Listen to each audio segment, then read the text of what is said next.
Ce matin, 6 minutes avec Arnaud Marcelier, les porte-parole du CERN concernant le futur collisionneur circulaire, Béatrice. Bonjour Arnaud Marcelier. Bonjour. Merci d'être sur Radio Lac. Ce matin, le CERN, il souhaite construire ce futur collisionneur circulaire. La phase d'étude géologique de terrain a débuté début octobre. Alors avant de s'intéresser à cette phase particulièrement, juste en quelques mots et simplement, s'il vous plaît, le FCC, c'est quoi ? Alors le FCC, pour le moment, c'est ce qu'on appelle une étude de faisabilité. C'est-à-dire qu'on est en train de regarder si on pourrait faire, après le grand collisionneur de Hadron, qui est ce magnifique accélérateur qu'on a, qui fonctionne en ce moment, qu'est-ce qu'on pourrait faire comme machine après. Donc là, on est en train d'étudier une machine qui ferait 90 km, donc une très grande machine, pour aller encore plus profondément dans la compréhension du boson de Higgs et du monde des particules. D'où cette phase d'étude géologique qui a débuté début octobre. Quelles sont les premières conclusions ? Alors, on n'en est pas à voir les conclusions. En fait, on a déjà une bonne compréhension du terrain géologique. Ça fait plusieurs années qu'on est en train de regarder ça.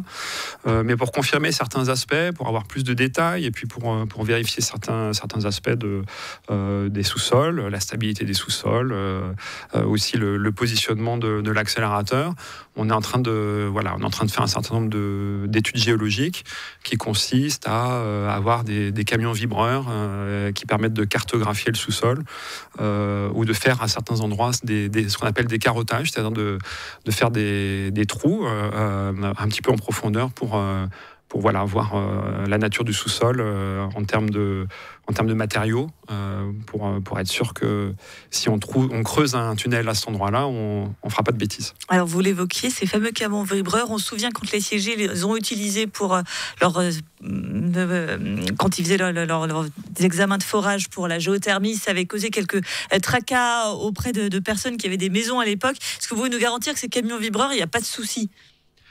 Écoutez, je crois qu'il n'y a pas de souci. Des camions vibreurs, c'est quelque chose pour faire des études géologiques qui est utilisé depuis très très longtemps. Donc nous, on fait ça dans la campagne en plus, donc plutôt à des endroits où il y a pas de maison. On va pas faire un accélérateur de particules au milieu de la ville. C'est pas le but du jeu.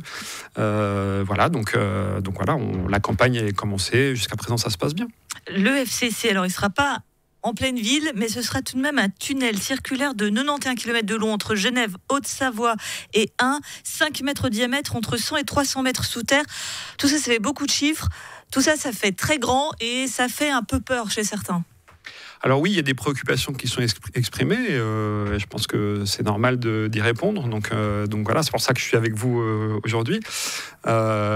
Évidemment, nous, ce qu'on fait, c'est des grands projets. Mais si on regarde un petit peu en arrière, aujourd'hui, on a quand même un accélérateur qui fait 27 km. Qui est unique au monde. Et si on va du côté du pays de Gex, je pense que vos auditeurs, ils vont peut-être faire leurs courses des fois le samedi, un petit peu par là-bas côté France. Le CERN, il est un petit peu partout. En fait, on le voit pas. Il est essentiellement sous terre. Donc, je sais pas si ça peut rassurer, mais voilà. C'est vrai que 91 km, on se dit que c'est quand même énorme. Et en plus, ça passe sous le Salève, ça passe sous le lac.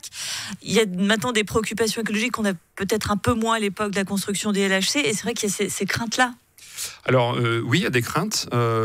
Les préoccupations de l'environnement, c'est quelque chose qui est très très important pour nous. Je pense d'ailleurs que le CERN est probablement assez exemplaire. On fait des rapports sur l'environnement et là, le projet tel qu'on le veut le designer, le concevoir, va prendre en compte évidemment toutes les questions environnementales dès le début. Ça fait partie aussi des préoccupations très importantes de l'étude de faisabilité, de voir à quelles conditions et avec quel impact. Avec pour nous l'idée vraiment qui est très très importante, c'est de limiter au maximum l'impact. Alors évidemment, c'est un grand projet.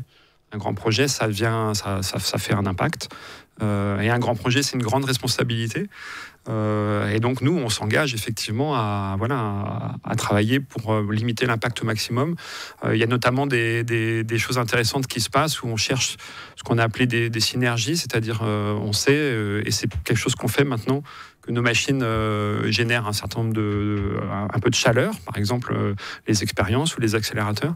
Et donc, on réutilise une partie de la chaleur qui est générée par nos machines, plutôt que de l'envoyer dans l'atmosphère pour chauffer un quartier, pour chauffer des immeubles. Et donc ça, c'est des choses qu'on va regarder de très près sur un nouveau grand projet partout où il y aurait des installations, on puisse réutiliser au maximum par exemple la chaleur qui serait générée. Alors il y a 2 recours qui sont en cours côté France. On va prendre la stratégie du pire, la théorie du pire, mais imaginons que le FCC ne soit pas construit pour diverses raisons parce qu'il y a trop d'opposition. Est-ce que c'est la fin du CERN ? Alors aujourd'hui, déjà, le projet, il n'est pas approuvé. Il faut bien comprendre que d'abord, les physiciens entre eux vont se réunir, ils vont regarder de près cette machine telle qu'elle est proposée, si elle répond bien aux objectifs. Nous, on veut faire de la science, donc on veut mieux comprendre le boson de Higgs, on veut résoudre les grandes questions de l'univers, et probablement aujourd'hui au monde, le CERN, c'est l'unique endroit où on peut encore faire ça.